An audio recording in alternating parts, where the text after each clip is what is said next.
Gautam neuro care brain stroke migraine fits brain and spine surgeries కి best neuro surgeon. నమస్తే, welcome to Suman TV. ప్రస్తుతం మనతో పాటు ఉన్నారు సీనియర్ జర్నలిస్ట్ ప్రభు గారు. నమస్తే అండి. నమస్తే. సార్, సంక్రాంతి కానుకగా విడుదలైన మరొక సినిమా మనం చూడొచ్చు. జాంబిరెడ్డి తర్వాత ప్రశాంత్ వర్మ గారు అలానే తేజ సజ్జ గారు కాంబినేషన్ లో వచ్చిన హనుమాన్. అంటే ఫస్ట్ మనం సినిమాని టైటిల్ చూసి క్యాచీగా ఉందా లేదని చెప్పి సినిమా వరకు వెళుతూ ఉంటాం. ఇది మనం జనరల్ గా మనం హనుమంతుడిని అంజనీ పుత్రుడు అంటారు, మారుతి అంటారు, హనుమంతుడు హనుమాన్ అని కూడా అంటారు. బట్ ఇక్కడ టైటిల్లోనే హనుమాన్ అంటున్నారు. ఏంటి సార్ ఇది టైటిల్ ఏంటి? అంటే మామూలుగా హనుమంతుడు తోటి చేసినటువంటి ఒక మార్వల్ క్యారెక్టర్, ఆంజనేయుడి క్యారెక్టర్ని తీసుకుని చేసినట్టు ఒక మార్వల్ క్యారెక్టర్. అయితే దీనికి ఇన్స్పిరేషన్ మాత్రం చిరంజీవి గారు ఇచ్చారనే చెప్తున్నారు టైటిల్ కూడాను. మన చిరంజీవి గారు ఆయన ప్రీ రిలీజ్ ఈవెంట్కి వెళ్ళినప్పుడు కూడా ఆయన చెప్పారనమాట. ఎందుకంటే ఈ సినిమా ఒకసారి చిరంజీవి గారిని ఒక టీవీ యాంకర్ ఇంటర్వ్యూ చేస్తున్నప్పుడు సమంత చేసినటువంటి ప్రోగ్రామ్ అనుకుంటా, మామూలుగా మీకు నచ్చిన మార్వల్ క్యారెక్టర్స్ ఏంటండి అంటే bats man, spider man, iron man ఇలాంటి క్యారెక్టర్స్ ఉన్నాయి కదా మార్వల్ క్యారెక్టర్స్. ఈ క్యారెక్టర్స్లో మీకు నచ్చిన క్యారెక్టర్ ఏంటి అంటే ఆయన ఒక్క క్షణం ఇట్లా ఆలోచించి హనుమాన్ అన్నాడు. అది రిజల్ట్ వెరీ షాకింగ్ స్టేట్మెంట్. అది మనకి ఇక్కడ హనుమంతుడు అనేటువంటి ఒక మార్వల్ క్యారెక్టర్ మనకుండగా ఏవో క్యారెక్టర్స్ గురించి చెప్పడం ఎందుకు అనేటువంటి సెన్స్ లో చిరంజీవి గారు చిరంజీవి గారికి చాలా ఇష్టదైవం అదే హనుమాన్ అన్నారు ఆయన. అనేటప్పటికి ఇది అయిపోయింది. తర్వాత అది బాగా సరదాగా ఎంజాయ్ చేసాం ఇంటర్వ్యూలో. అది వీళ్ళు ఈ సినిమా చేస్తున్నప్పుడు ఆ మాటని ఇన్స్పిరేషన్గా తీసుకున్నారు. దీన్ని కూడా ఒక మార్వల్ క్యారెక్టర్గా, మామూలుగా మనకున్నటువంటి మార్వల్ క్యారెక్టర్స్లో హనుమంతుని మించిన క్యారెక్టర్ లేదు, ఇది అలా తీసుకుందాం అనేటువంటి ఇన్స్పిరేషన్ అక్కడి నుంచి వచ్చింది. Hanuman, super man, spider man ఇలాంటి వాటికి ప్యారడీగా పెట్టినటువంటి Hanuman. That is the title. Just so మంచి క్లారిటీ ఇచ్చారు మీరు. చాలా మంది కన్ఫ్యూజన్ ఉండింది.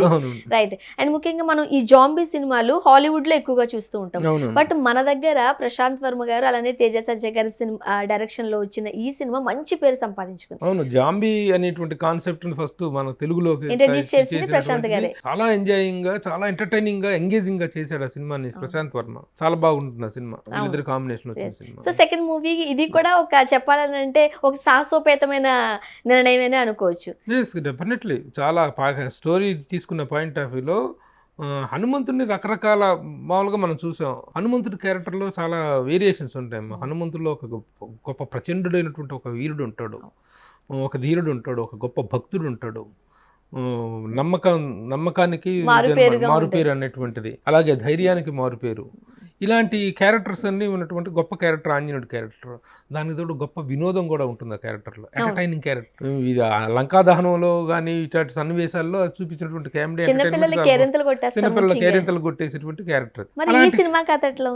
ఈ సినిమా కథ విషయానికి వచ్చేస్తే ఇది ఒక డిఫరెంట్, ఈ మార్వల్ క్యారెక్టర్స్ మీదనే ఒకటి పరిశోధన చేస్తుంటాడు అనమాట. వాడి పేరు మైకేల్. ఆ మైకేల్ అనేటువంటి వాడు అతీంద్రియ శక్తుల ద్వారా కొన్ని సైంటిఫిక్ పరిశోధనల ద్వారా అతీంద్రియ శక్తులు పొంది మానవాతీత శక్తులు పొందాలనేటువంటి ప్రయత్నాలు చేసేసి రకరకాల ప్రయోగాలు చేస్తుంటాడు. కానీ వాడికి సిద్ధించవు. ఆ ప్రయత్నాల్లోనే ఉంటూ ఉంటాడు. అక్కడ నుంచి ఆ ప్రయత్నాలు ఏం జరిగినాయి అంటే సూపర్ మ్యాన్ లాగా శక్తులు సంపాదించాలనేటువంటి ప్రయత్నాలు చేస్తాడు. అక్కడ ఫస్ట్లో అది చూపిస్తారు. వాడు ఆ మైకేల్ అనేటువంటి క్యారెక్టర్ చూపిస్తాడు. వాడు కన్న తల్లిదండ్రులను కూడా చంపేసినటువంటి క్రూరుడు ఈ శక్తులు పొందటం కోసం. అక్కడ నుంచి అది ఎస్టాబ్లిష్ చేసిన తర్వాత కథ అనేటువంటిది అంజనాద్రి అనేటువంటి ఒక చిన్న పల్లెటూరు, ఒక కొండ కోణంలో ఉండేటువంటి ఒక ట్రైబల్ ఏరియాలో ఉండేటువంటి ఒక ఊర్లోకి షిఫ్ట్ అవుతుంది స్టోరీ.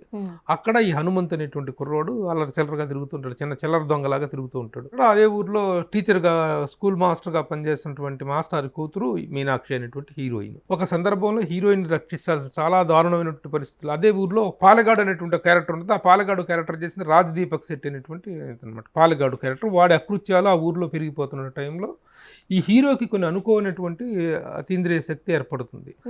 ఆంజనేయ స్వామి ద్వారా వచ్చినటువంటి అతీశక్తి అది ఎలా వచ్చింది, దాన్ని ఎలా సాధించాడు, ఆ రుధిర మణి అనేటువంటి ఒక మణి దొరుకుతుంది అతనికి. ఆ మణి ద్వారా ఇతనికి కొన్ని అతీతీయ శక్తులు వస్తాయి.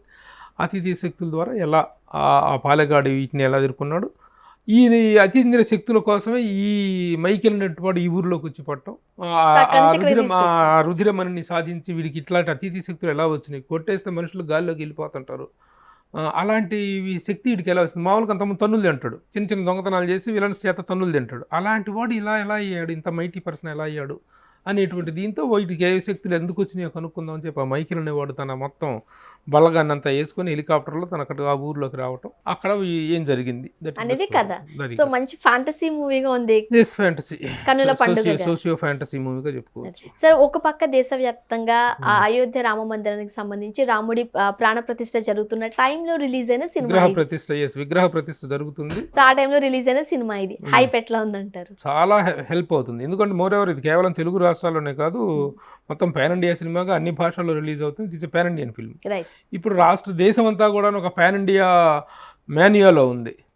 ఎలా రామ విగ్రహ ప్రతిష్టాపన అనేటువంటిది కొన్ని 500 సంవత్సరాల కళ అనేటువంటిది నెరవేరిపోయి భారతదేశం అంతా ఒక హైందవ స్పిరిచువల్ ఫీలింగ్తో ఉన్నటువంటి సమయంలో, ఒక భావోద్వేగంలో ఉన్న సమయంలో ఈ సినిమా రిలీజ్ అవ్వటం, సినిమా కూడా ఎంటర్టైనింగ్గా ఉండటం, త్రూ అవుట్ సరదాగా సాగటం, అలాంటి కంటెంట్తో రావటం అనేటువంటిది చాలా మంచి. ముఖ్యంగా ఇటువంటి సినిమాలు అంటే ఓ పక్క భక్తి చూపించాలి, మరో పక్క సినిమా కావాల్సిన కమర్షియల్ ఎలిమెంట్స్ కూడా దాంట్లో ఉండాలి, అప్పుడే మనం దాన్ని సక్సెస్ చేయగలుగుతాం. ఆ రెండు పర్ఫెక్ట్ గా బ్లెండ్ అయినటువంటి. ప్రశాంత్ వర్మ గారి డైరెక్షన్ గురించి ఏం చెప్తారు? ప్రశాంత్ వర్మ తను నిజంగా చాలా పెద్ద సీనియర్ డైరెక్టర్ ఏం కాదు, 2-3 సినిమాలు చేసినటువంటి, ముఖ్యంగా జాంబిరెడ్డితో మంచి సక్సెస్ సాధించాడు. బట్ ఈ తీసుకున్న సినిమాని పాన్ ఇండియా సినిమాలో, ఎందుకంటే ఇంతకుముందే ఆదిపురుష్ అనేటువంటి ఒక సినిమా వచ్చింది రామాయణం నేపథ్యంలో, గతంలో కూడా ఒక టీవీ సీరియల్స్ కానీ ఇవన్నీ వస్తున్నాయి. ఇలాంటి సమయంలో ఒక టెక్నికల్ ఆస్పెక్ట్తో గ్రాఫిక్స్ ఓరియంటెడ్గా ఒక సినిమా తీస్తున్నప్పుడు దాన్ని ఆ టెక్నాలజీని ప్లస్ ఇమోషన్స్ని రెండింటిని బ్లెడ్ చేయటం అనేటువంటిది, క్యారీ చేయటం అనేటువంటిది జాంబిరెడ్డిలోనూ సక్సెస్ అయ్యాడు, ఇప్పుడు దీంట్లో కూడా చాలా చక్కగా సక్సెస్ అయ్యాడు. ముఖ్యంగా ఈ సినిమాలు గ్రాఫిక్స్ తోనే కట్టుపడేస్తూ ఉంటాయి. ఇంతకు ముందు మీరు ఆదిపురుష్ అన్నారు కాబట్టి గ్రాఫికల్ స్ట్రెంగ్త్ చాలా బాగుంది. ఆ సినిమా కూడా ఈ గ్రాఫికల్ వాల్యూస్ సరిగ్గా లేవు కాబట్టి ఫ్లాప్ అయిందంటూ ఒక టాక్ వచ్చింది. బట్ ఇలాంటి సినిమాలకి ఖచ్చితంగా గ్రాఫిక్స్ మీదే ఆడియన్స్ చాలా ఎక్సైట్ అవుతూ ఉంటారు. గ్రాఫిక్స్ వల్ల, ఎక్స్క్లూజివ్ గ్రాఫిక్స్ వల్ల కాదమ్మా, ఆ గ్రాఫిక్ అనేటువంటిది ఇమోషనల్ కంటెంట్ తో కరెక్ట్ గా బ్లెండ్ అవ్వాలి. ఆ బ్లెండింగ్ అనేటువంటిది పర్ఫెక్ట్ గా జరిగింది. That is what the reason Hanuman కు మంచి టాక్ వచ్చింది. ఇప్పుడు ఓవరాల్ గా అందులో ఈ సమయం కూడా మంచి సమయం కాబట్టి. అండ్ తేజ సజ్జా గారి ఆ క్యారెక్టర్ కావచ్చు, పర్ఫార్మెన్స్ కావచ్చు, ఏం చెప్తారు? తేజ సజ్జా అదే ఆ ఊర్లో అలర్చలరుగా తిరిగేటువంటి ఒక చిన్న కుర్రాడు, బాధ్యతలు తెలియనటువంటి కుర్రాడు, అక్కచాటు తమ్ముడు. ఆ తల్లిదండ్రులు చిన్నప్పుడే చనిపోతే అక్క తల్లిలాగా పెంచుతుంది. ఆ క్యారెక్టర్ని వరలక్ష్మి శరత్ కుమార్ చేసింది. క్యారెక్టర్ చాలా బాగుంది. ఆ క్యారెక్టర్ అలాంటి ఒక అల్లరిచిల్లరగా తిరిగే పిల్లడికి అతీంద్రియ శక్తులు వచ్చినప్పుడు ఎలా చేశాడు, ఆ అతీంద్రియ శక్తులు ఉన్నప్పుడు ఆ మైటీనెస్ని ఎలా పర్ఫామ్ చేయాలి, అవి లేనప్పుడు ఒక అల్లరిచిల్లర కుర్రాడుగా ఎలా పనిచేయాలి, అవి వస్తుంటాయి పోతుంటుంది, ఒక పరిచితమైనటువంటి ఒక కాంటెక్స్లో వస్తాయి, కంటిన్యూస్గా వచ్చింది. ఇది తన్నులు తింటాడు, అయిపోయింది ఫస్ట్ టైం. రెండోసారి అతీంద్రియ శక్తులు రావడంతో వీళ్ళని కుమ్మెదిరి పెట్టాడు. తర్వాత మళ్ళీ ఇంకొక సందర్భంలో పోతే మళ్ళీ అతీంద్రియ శక్తులు ఉండవు. అప్పుడు ఆ పాలెగాడు అనేటువంటి వాడు కుస్తీ పోటీల్లో ఓడిచ్చేసి జనాలను చంపేస్తుంటాడు. వాడిని ఎదుర్కోవాల్సిన సందర్భంలో అతీంద్రియ శక్తులు రావు, కానీ ఫైనల్ మూమెంట్లో వస్తాయి. ఆ విధంగా వచ్చినప్పుడు ఎలా చేయాలి, అతీంద్రియ శక్తులు తనలో ఉన్నప్పుడు ఎలా పర్ఫామ్ చేయాలి, లేనప్పుడు ఎలా డల్గా పర్ఫామ్ చేయాలి అనేటువంటి వేరియేషన్ చక్కగా చేశాడు Teja. Very good performing boy అబ్బాయి. అండ్ వరలక్ష్మి శరత్ కుమార్ గారి గురించి క్యారెక్టర్ చాలా, అంటే మదర్ కనిపించేలాగా, తల్లిలాగా తమ్ముడిని ప్రేమగా చూసుకుంటాడు ఒక క్యారెక్టర్. తన ఇదిని మనసులోనే దాచుకొని తను పెళ్లి చేసుకుని బయటకు వెళ్ళిపోతే తమ్ముడు ఏమైపోతాడు బాధతో వచ్చిన పెళ్లిళ్ళని నిరాకరించేటువంటి క్యారెక్టర్. అండ్ ఈ ముఖ్యంగా ఈ సినిమాకి ఆ బీజిఎం ఎట్లా ఉందండి? ఆ ఎఫెక్ట్స్ చాలా ఇంపార్టెంట్ కదా. Effects are very good. Music కూడా చాలా ముగ్గురు మ్యూజిక్ డైరెక్టర్లు పనిచేశారు. సరే, ఆ ముగ్గురు చేయటం మీద ఏదో కాంట్రవర్సీ నడుస్తుంది, కానీ బ్యాక్గ్రౌండ్ మ్యూజిక్ కానీ ఆ సాంగ్స్ కానీ బాగున్నాయి. ముఖ్యంగా ఈ హనుమాన్ కి సంబంధించి ప్లస్లు ఏంటి, మైనస్లు ఏంటి సార్? ప్లస్లు అంటే తీసుకున్న కాన్సెప్ట్లోనే టైటిల్ మంచి ప్లస్, తర్వాత మేకింగ్ వాల్యూస్, ప్రొడ్యూసర్, కొత్త ప్రొడ్యూసర్ నిరంజన్ రెడ్డి అని ఆయన చాలా సినిమాకి ఎంత అవసరమో, ఇలాంటి సినిమా తీసుకున్నప్పుడు ఒక పాన్ ఇండియా లెవెల్లో వెళ్తున్నప్పుడు ఈ సినిమాకి ఎంత ఖర్చు పెట్టాలో అంత ఖర్చు పెట్టారు. అది చాలా బాగుంది. ప్రొడ్యూసర్ నువ్వు హ్యావ్ టు అప్రిషియేట్. ఇలాంటి సినిమాలు రావాలంటే ప్రొడ్యూసర్స్ వాళ్ళు ఆ ఫ్రీడమ్ ఇవ్వాలి, మేకింగ్ ఫ్రీడమ్ ఇవ్వాలి. అది బాగుంది. సరే, ప్రశాంత్ వర్మ టేకింగ్ ఒకటి, తేజ సజ్జా మిగతా ఆర్టిస్టుల పర్ఫార్మెన్స్లు ఎన్ని బాగున్నాయి. వెన్నెల కిషోర్ కానీ, సముద్రకని విభీషణుడు క్యారెక్టర్ చేశాడు. ఇంకోటి ఏంటంటే సోషియో ఫాంటసీ సినిమా అయినా సరే దీనికి ఒక రామాయణంలోని విభీషణుడు క్యారెక్టర్ని ఇచ్చేయటం, లింక్ చేయటం అనేటువంటిది బాగుంది. అందులో దీనికి పార్ట్ 2 కూడా రాబోతుంది. ఆ పార్ట్ 2కి ఇచ్చిన లీడ్ కూడా చాలా బాగుంది. లీడ్ కూడా కన్విన్సింగ్ గా ఉంది. ముఖ్యంగా సంక్రాంతి సీజన్, ఇది పండుగ సీజన్, పెద్ద పెద్ద స్టార్ హీరోలు అందరూ పోటీలో నిలబడ్డారు. పెద్ద పెద్ద స్టార్ హీరోలు కాదు, ఇక్కడ ఏంటంటే తేజ సజ్జా ఎవరెవరితో అయితే చైల్డ్ ఆర్టిస్ట్ గా కొడుగ్గా చేశాడో, వెంకటేష్, నాగార్జున, చిరంజీవి గారితో, మహేష్ బాబు గారితో కూడా చేశారు. ఇది చాలా విచిత్రమైన సందర్భం. ఇది తేజ సజ్జ లైఫ్లో ఒక అద్భుతమైనటువంటి అకేషన్ ఇది. రైట్. ఈ సంక్రాంతికి ఏ ముగ్గురు స్టార్స్ సీనియర్ స్టార్స్తో చేశారో ఆ ముగ్గురు స్టార్స్ సినిమాల మధ్య తన సినిమా రిలీజ్ అవటం very very very rarest happening అనమాట. వాళ్ళ సరసన నిలదొక్కుకోగలుగుతున్నారు. అది ఇంకా that is too early to, ఎందుకంటే ఇంకా 2 సినిమాలు రిలీజ్ కావాలి. సైంధవ్ రిలీజ్ కావాలి, నాసామి రంగా రిలీజ్ కావాలి. మహేష్ బాబు ఒకటి రిలీజ్ అయింది, తండ్రి కొడుకులు. అంటే తండ్రి కొడుకులుగా చేశారు రాజ్ కుమార్ తర్వాత సినిమా నెక్స్ట్ సినిమాలో తండ్రి కొడుకులుగా చేశారు. ఓకే, తర్వాత ఇప్పుడు ఆ సినిమా ఒకటి రిలీజ్ అయింది, మిగతా రిలీజ్ అవ్వాల్సింది. సో ఫైనల్ గా ఆడియన్స్ కి ఏం చెప్పారు? ఫైనల్ గా అంటే ప్లస్లు మైనస్లుగా మనం మాట్లాడుకున్నట్లయితే సినిమా అంతా ప్లస్ లో ఏమింటారో మనం ఆల్రెడీ మాట్లాడుకున్నాం. మైనస్ గా చెప్పుకోవాల్సిందంటే ఆ తీసుకున్న విలేజ్ నేపథ్యం, అలాంటి విలేజ్లు కానీ అలాంటి సెటప్, పొలిటికల్ సెటప్, అలాంటి విలన్, ఊర్లో పాలగాడు ఇదిలో ఊరు నడవాలి అని చెప్పి మిగతా వాళ్ళందరూ బానిసలు లేకపోతారు, అలాంటి సెటప్ లేదు. ఆ సెటప్ కొంచెం ఎవేగా అనిపించినట్టుంది.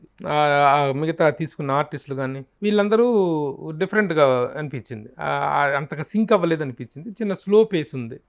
ఆ నేపథ్యం అనేది ఇంకొంచెం స్ట్రాంగ్గా ఉండాల్సినటువంటి నేపథ్యం ఉంది. ఈ హీరో క్యారెక్టర్ని డిజైన్ చేసిన విధానం కానీ, ముఖ్యంగా హీరోయిన్ ఆ అమ్మాయి మంచి క్యారెక్టర్, త్రూ అవుట్ ఇది క్యారెక్టర్, కానీ ఆ అమ్మాయి అంత గొప్పగా అమృత అయ్యర్ అంత ప్లస్ అయినట్టుగా అనిపించలేదు. సో ఓవరాల్ గా ఫ్యామిలీతో దట్టు చిన్నపిల్లలు చాలా సరదాగా హ్యాపీగా ఎంజాయ్ చేయొచ్చు. పిల్లలు, ముఖ్యంగా పిల్లల్ని తీసుకెళ్ళాలంటే ఫ్యామిలీ అంతా వెళ్ళాలి, ఫ్యామిలీ అంతా వెళ్తారు. కాబట్టి wholesome family entertainer for Sankranti అనుకుంటే ఆ పాయింట్ ఆఫ్ వ్యూలో హనుమాన్ పాన్ ఇండియా లెవెల్లో కూడా ప్రస్తుతం ఉన్న వాతావరణంలో మంచి విజయాన్ని సాధించే అవకాశం. Thank you so much sir, మంచి రివ్యూ అందించారు. Thank you very much. Okay, bye.